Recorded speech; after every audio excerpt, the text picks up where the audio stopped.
ছিলাম ওখানে অনৈতিক কাজের জন্য আমাকে নাকি ডিসমিস করা হয়, যেটা সম্পূর্ণ মিথ্যা।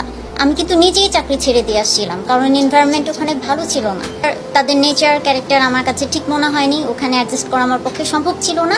প্লাস আমার পোস্ট গ্রাজুয়েশন করতে হবে, আমি বাইরে চলে যাবো, লাইসেন্সিং পরীক্ষা দিব, অনেক প্রেশার আমার জীবনে। আমি চলে আসি। না, ওই 5 দিন আপনার সাথে কোনো খারাপ আচরণ করা হয়েছে?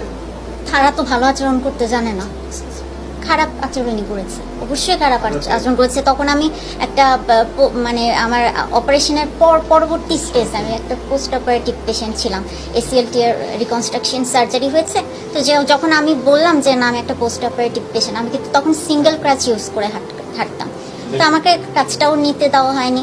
তো এবং যখন আমি বললাম যে আমার এই অপারেশন হয়েছে, এই সার্জারি, তখন আলী আশরাফ আমাকে বলেছেন বাংলায় কম যায় না।